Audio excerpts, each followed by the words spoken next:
right, welcome on in. It's another edition of the Morning After podcast, and not a good weekend for Utah and BYU fans. A lot to get to. Utah loses to USC, then BYU promptly loses to Washington. So, gentlemen, first off, let's start right here. What happened? Hans, let's start with you. Let's go with Utah and USC. Just the worst possible outcomes for two games that were so crucial here in the state of Utah.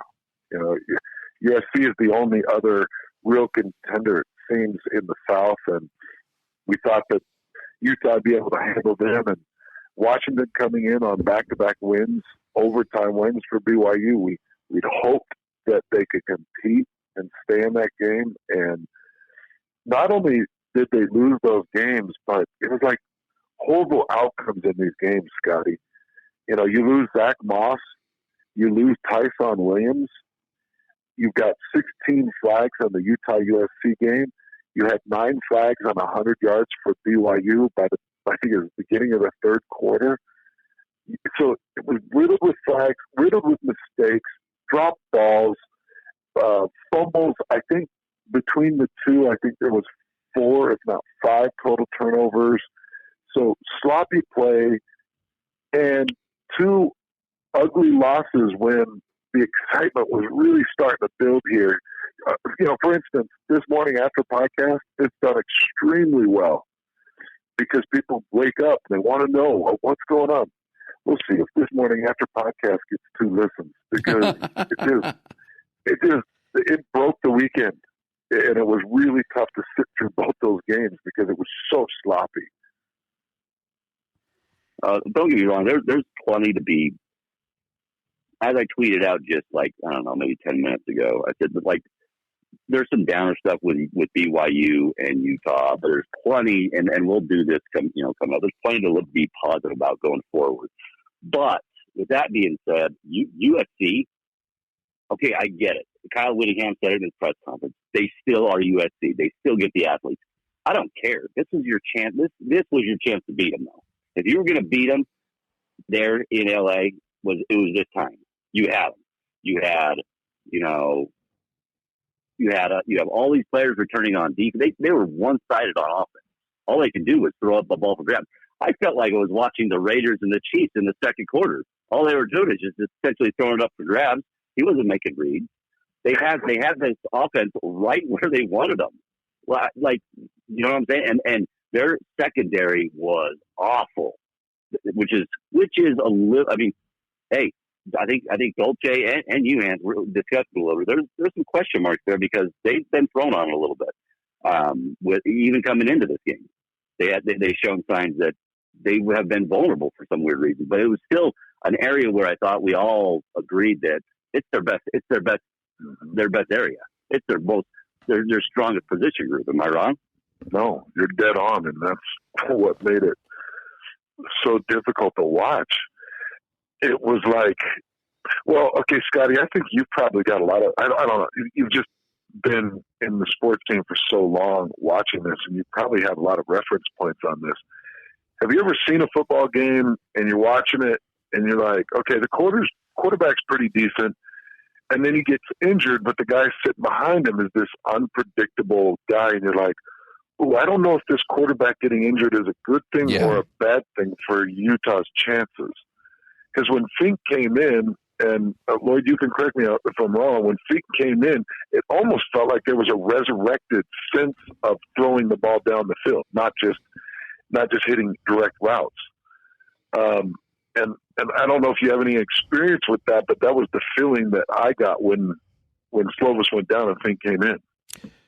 Yeah, and that's what that's.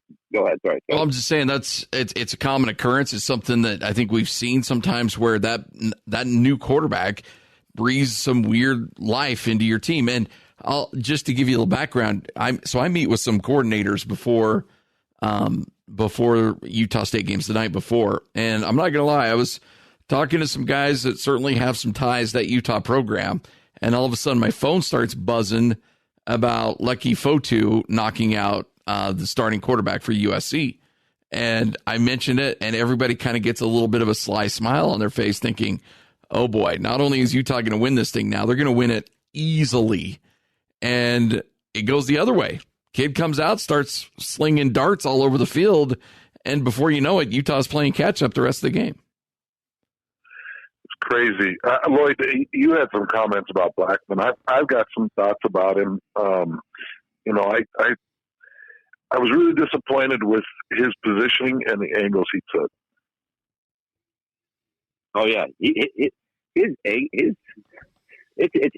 like Blackman's story is it's a weird storyline. I mean, I'm talking about from a couple of years ago where he was, an NFL hopeful. We're thinking to ourselves, this guy's an NFL guy, and then he struggles, and then they just target the hell out of him, and and then this year he moves to safety, and we see some good things from him, and some where he's still learning the position.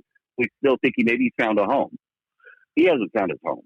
Like Blackman out there almost, and maybe I'm way off on the tangent. You tell me, because you have a bit better eye for talent, but he doesn't even look like a Pac-12 defender. He doesn't even look like he should be playing in the secondary for the Utes. And maybe I'm just overreacting, but I see those angles, I'm like, holy cow! Like that's bad. Is that coaching? Is that not having who you need to have back there? I mean, what is it?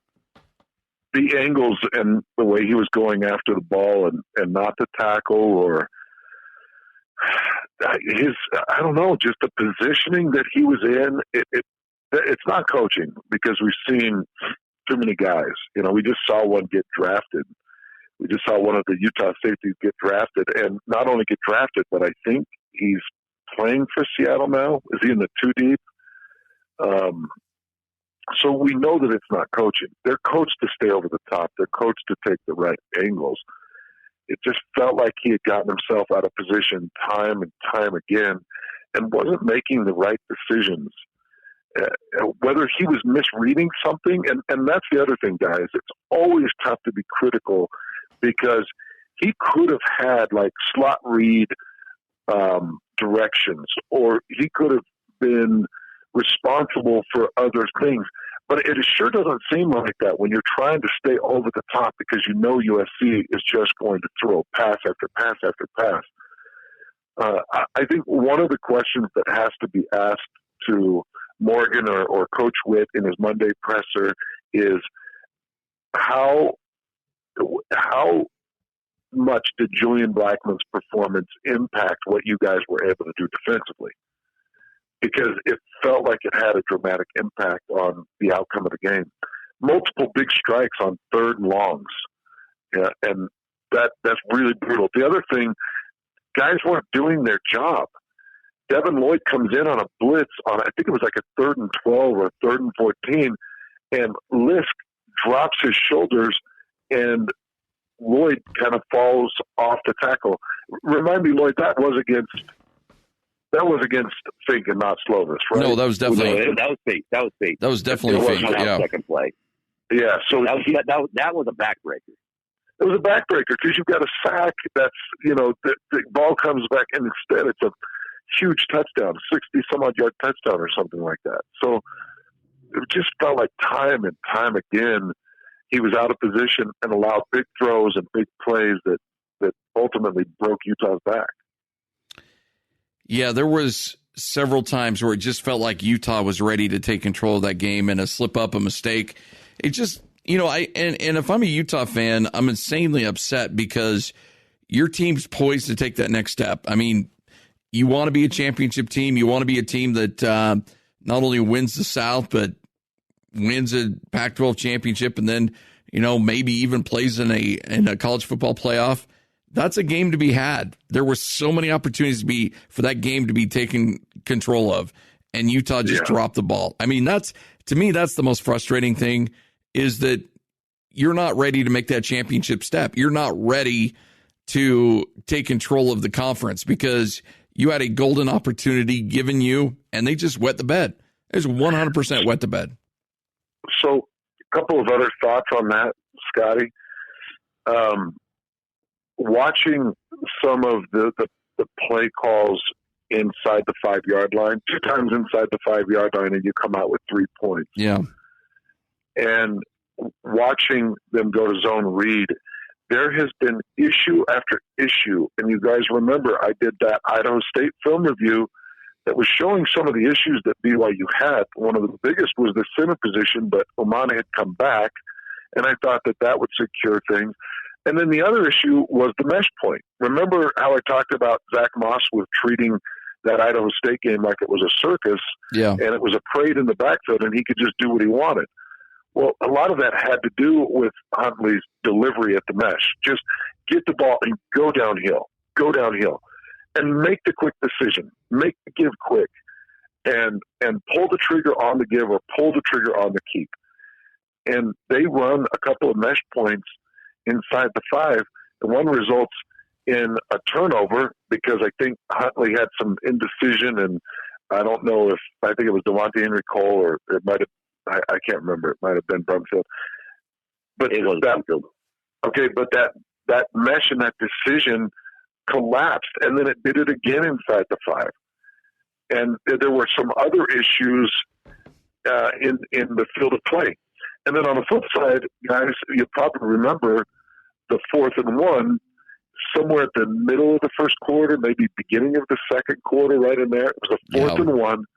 And they just ran a speed sprint option to the right side to get to the sticks and get the first. And it ended up being like a 4 or 5 yard gain, and it was beautiful. Huntley dipped down inside, pitched out to Moss. I think it was before Moss went out, and Moss hit the edge. Those were really nice moments. Run the option, run the pitch. Just the zone read was just killing them in the red zone. And until they get that mesh figured out with Huntley making a decision, then don't run it, because there's been too many problems inside of it with him making that quick decision and then making a play. And I understand why they want to do that, because Huntley is he's a game manager and a playmaker, and you want to give your running backs the option. But if it's going to work like that, then don't run it. Real quickly, Hans, how much of it was? I mean, Scotty talked about this was their chance. They got the players in place. How much?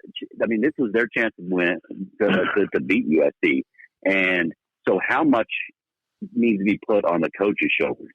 And BYU, they laid out a game plan for this. They laid out what you needed to do to beat them. They did perfect coaching. BYU outcoached USC. Yeah, they did. And what it looked like, I mean, USC went into BYU and was arrogant, and they weren't going to change anything. And Utah did the exact same thing and went into USC and was arrogant and was not going to change anything until it was too late. Yeah, they did. They ran a ton of man, and I kept tweeting it. I'm like, they're staying in man, and it's burning them, and it's getting them. Those receivers are just too good, and they stayed in it. And then I saw them throw in a couple of different wrinkles with the 4 downs. Remember, I talked to you guys about that, where you can still place 4 down, and you can spin or you can stunt, and you can take that end and drop him into the curl, the quick curl by the tight end or the quick curl by the slot. And they started doing that, and they did that a couple of times in a series, and it was shutting down the pass game. But that was end of the third quarter before I really started to see it. They may have run it earlier, but they definitely thought that they could come in and press man with some of their NFL corners against some of those NFL receivers. And maybe it would have worked with the corners, but it didn't work with the safeties. And it felt really out of place with Julian Blackman. And then I did see some indecisions from the corners. I won't call a specific one until I go back and look at the film, but there were a couple of times where the corner looked confused in twin sets. That's the 2 wideouts that are on either side. And there was a couple of times I watched the corner hit and press and then think that he may have a zone release inside, but then tried to recoup and follow the wideout in the streak and couldn't catch up. And that happened a couple of times. And it's frustrating because there shouldn't have been any confusion. There should have been more zone. That should have really confused Fink in that offense. But They found way too many soft pockets to throw into. But I also want to mention this, Lloyd, because I know, and I think you and Scotty are right. This was the year, and this was supposed to be the year, and this was the moment, the time. We do need to remember it's not over. It's not all gone. But if USC and Fink get into a rhythm and they start playing extremely well, they're going to be really hard to beat in the South. Really tough to beat in the South. So USC's got to find a couple of losses along the line. And Utah's got to make a run at the table. Because remember now, USC carries the tiebreaker. So if they each have one loss, USC is going to be the South champ. There is some work to do, and USC's got to find some stumbling.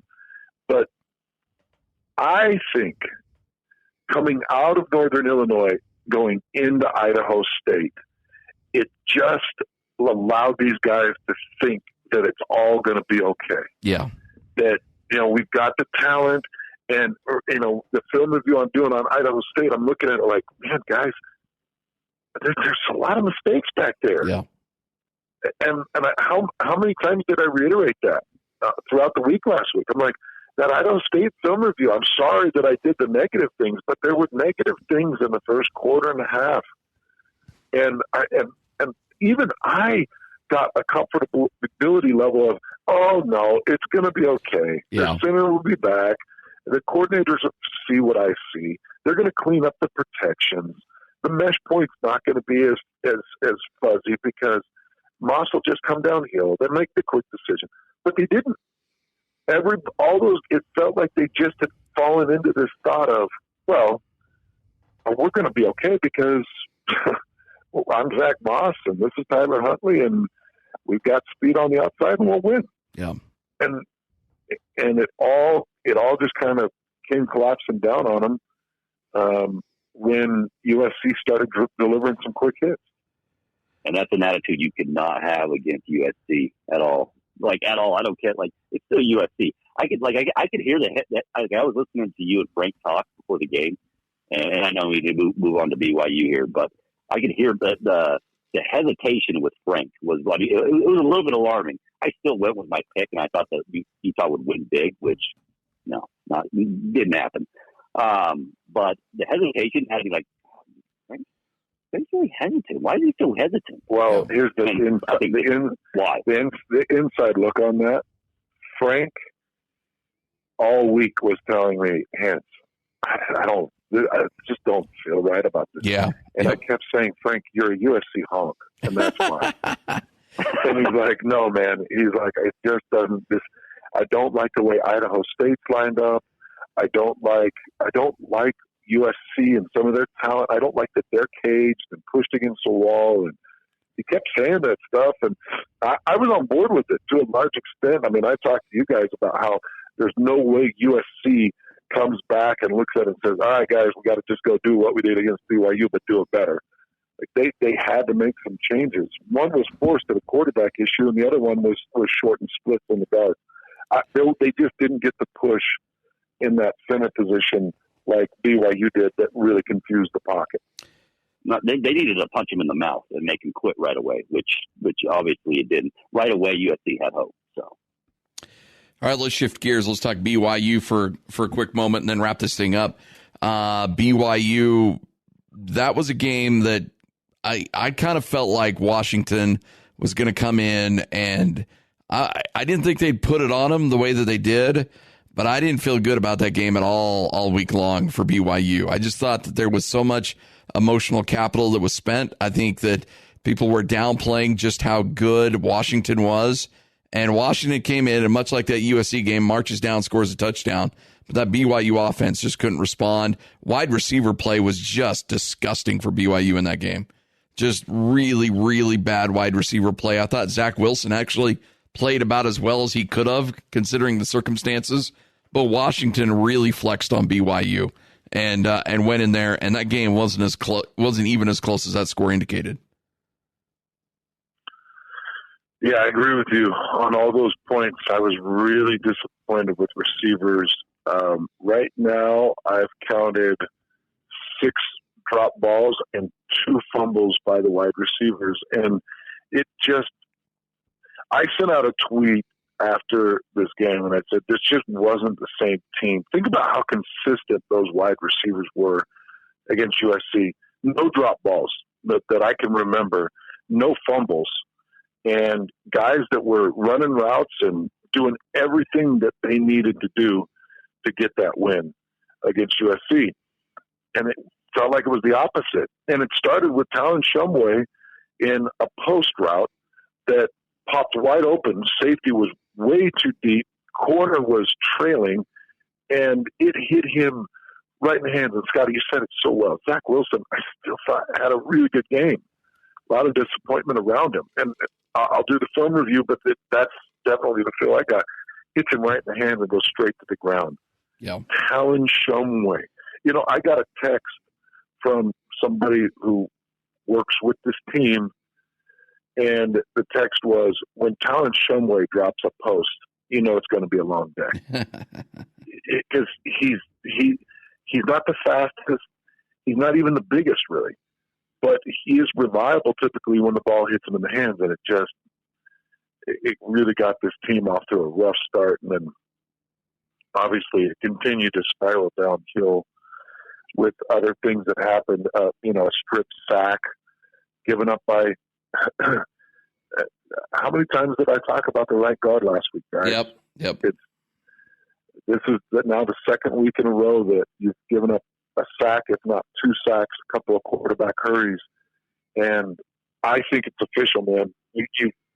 You've got to make the move. I know it's Toledo, and you're not going to have the same type of rushing deep tackles.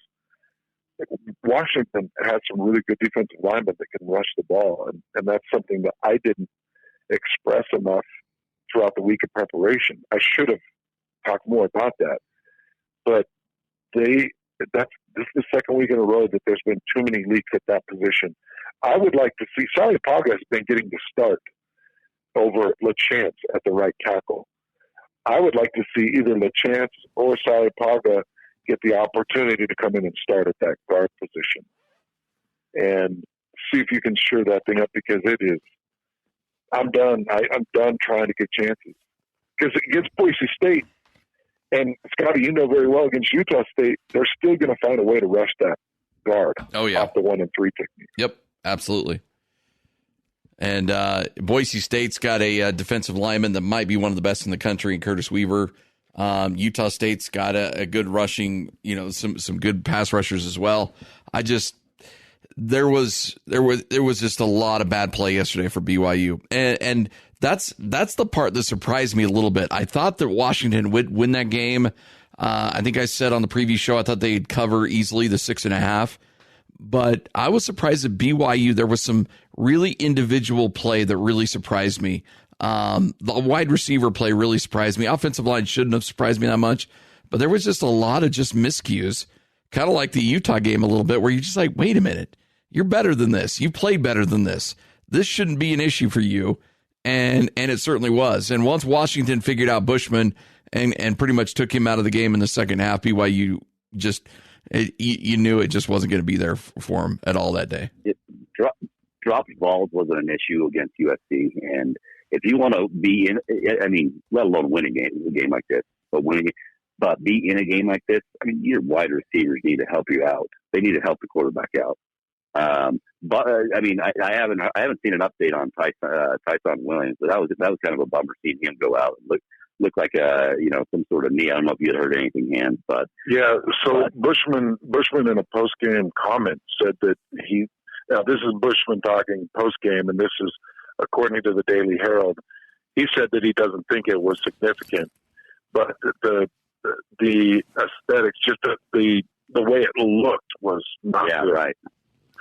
It was a planted leg and it was a contact injury. So I don't know. It looked like that picture. It looked like that picture when you go in the doctor and you see all the different injuries. It shows the football one of the guy going into the guy's knee. That's what it looked like. Yep. It was pretty ugly. But there's still but so even for BYU though, there's still positives. But that was an ugly loss. I'll give you that. But still, they're probably about right where we all thought they would be. Am I wrong? No, they're better than I thought they'd be. I had them 1 and 3. So I know that the Washington game leaves a bad taste in your mouth, but they're still ahead of schedule as far as I'm concerned at 2-2. So right. You take from that, there's a lot of positives you can take from that going into this next part of the schedule for BYU. Yeah, I agree with that, guys. It's just when you suffer a loss like that and it's so fresh on your mind, it really takes your ability to look past it and see future away. It just kind of strips it from you because you're like, you lost in every category. You gave up a punt return for a touchdown. How nauseating is that? That's just simple lane techniques and discipline. You gave up a strip sack that resulted in a scoop and score. And so you got a special teams touchdown, a defensive touchdown. You could not stop Washington in any category. They ran it. They threw it. Nothing felt like you could stop it. You could get anything stopped. So I think everybody's looking at that like, oh my gosh, this team's falling apart. But you guys are 100% right. They're 2-2, and they've got to get ready for Toledo. And they've got a stretch in front of them that they should be able to rebound it, and they should be able to play well against Toledo and Southern Florida. And they should beat both those teams. And coming out of it 2-2, and now you get into it, there's a lot of season left for this BYU team. And there's still a lot of judgment left for fans and everybody on how Kalani prepares them for the remainder of the season. Yeah. If memory serves me right, and I don't have the schedule in front of me, but, last year they start the season 2-1. They've got some surprising victories over, I want to say, was it Arizona and Wisconsin? And they're 2-1, and you're thinking, all right, they look good. And then they get it handed to them at Washington. And then the week after that, I believe, is when they lost to Utah State. So it's kind of a critical juncture. They're playing Toledo. Toledo is a good team. I mean, they went to Colorado State, put up a ton of yards, scored a bunch of points, also gave up a bunch of yards and points, but I think ended up winning that game 41-35. So offensively, they're an elite team. I don't know how good Toledo is defensively, but they're certainly more than capable of scoring a lot of points in that game if you're not careful. How good is Colorado State defensively, Scotty? Not great. They're not a good defensive team at all this year. Yeah. Well, we know that Toledo's going to do everything they can to put the ball in the air, and they're a high-scoring offense. BYU's going to have their work cut out for them. BYU, I heard Kalani mention it in the postgame, and I'll go back and look at it. He said, we tried to bring the pressure off the corner, and we got beat on a slant for a touchdown. Yeah. And he said that was a really brutal moment for us because then we felt like, well, we can't go to that. And I'm looking at Toledo. I look at Washington and it's like, well, it's going to be tough to get to Eason. It's good protection, quick release. Even though Cal did it multiple times, I thought they would probably improve there. But against Toledo, if you are going to rush three guys, well, then Kairos Tonga better get the push. He didn't get the push on Washington like he did against USC. Yeah. One thing that Toledo will do is they'll run with pace, and that's the concern with Kairos. When you go pace on him and you really try to get snap after snap after snap, how much does that affect the big guy, especially on the road? And that's going to be an interesting thing to watch in this game against Toledo because just know that there's other teams noticing that if you can go pace on BYU with that defensive line, you might be able to really cause some problems with some guys. I'm just looking at this. The combined penalties on the weekend for BYU and Utah was 25 combined flags. It was a long weekend for me, man. Just analyzing these games, it was like I'm sitting there blinking, like, what? How is it another turnover and another flag and another face mask and another offside and another holding call and another 25 flags in 2 days, and I'm spinning with disgust. And then obviously two games that would have created so much momentum for our show. Just people listen because people want to hear the positive. If you ever tune into our show and you think, well, Hans and Scotty, they don't want them to win. You're wrong, man, because we would much rather be waking up on a Sunday morning to talk to you about two big victories and now scooting into the top 8 and BYU sneaking into the top 25, if not jumping into the top 25 around 23 or 22. It would have been a great morning, but instead we're talking about 25 flags, 5 turnovers, 2 ugly losses, losing 2 great running backs in the state. We do not know how long yet. It just was a bad weekend. Yeah. In fact, I think I remember us saying, gosh, do you know how awesome it would be if Utah and BYU pulled off a win in these, won both these games going into the morning after? Like, we're like, wow, that's good. I thought that's what we were excited about. Like, okay, if anything, at least give us some, a lot of positives. And there just wasn't a lot of positives in this game. Despite Utah still only losing by 7, it was just, there's no positive. There wasn't a ton of positives. Hey, Lloyd, can you hit the strut button for a minute, bro? Okay, yeah, I'm hitting the strut button right now. Scotty G, you know what you want to do? I don't know. Go ahead and strut. What go ahead and strut. What are we talking about here? I don't know what you're talking about. I listened to the call last night. The last thing I remember around 10:30 or 11 was 23-3 or 20-something to 3. I think I heard Alex at one point bring Scotty G back into the game with a little staying alive. I think he actually brought you into that. Well, that wouldn't have been an appropriate song to play because Utah State nearly gave that game away last night. It got a little hairy. It got really hairy. 23-3. You give up 2 big touchdown plays on 4th down, one a 4th and 16 that San Diego State's able to score on. Another a 4th and 10. Kind of the same play that the BYU gave up the long touchdown pass on. You brought the blitz. They ran the slant. Guy wasn't in position on the safety, and he turns it upfield and ends up scoring. And all of a sudden, it's 23-17 with 5 minutes left to go in the game. Utah State drives down, takes a bunch of time off the clock, and then with 1 minute left, Eberle misses a 42-yard field goal. And San Diego State has the ball, has 3 timeouts, and has, I believe at that point, 1:30 to go the length of the field and score a game-winning touchdown. And Utah State finally gets a stop. Quarterback just does some weird stuff. He runs from the 30 all the way back to the 1-yard line, trying to create a play and ends up getting sacked, and that's how the game ends. But tell you what, there for a moment, it got... Hold on. Wow. Hold on. What I want to do? You know what I want to do?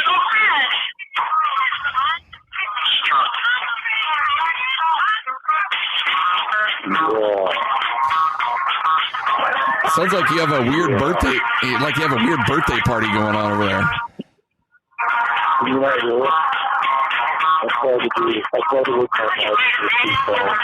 I can't understand a single thing you're doing right now. Scotty G is just sitting there just going, hey, would you stop? Right foot. Would you stop? You got to stop with this. Just bumping it. Life's good, I get it, Scotty. BYU and Utah lost. Utah State won. Hey, I'll be honest, though, Scotty. You had to fully expect San Diego State to make a push because it's a good team. It's a really good team. It's a really good team. It's a good team. Yep. And that's a good win. Like the fact that they were able to put up what they did, like 20 on the first half on Rocky Long defense, that was pretty impressive. Yeah. It's a good team they played. They hadn't given up 2 yards a rush. Utah State ran the ball a little bit in that game, but it was a good win. Good win for Utah State, no doubt about it. All right, that wraps it up for us. Another edition of the podcast. Remember, we do it every Sunday morning. Scott Garrard, Hans Olsen, Lloyd Cole, back with you next week for another edition of the Morning After Podcast right here on 97.5, 1280 The Zone and the Zone Sports Network.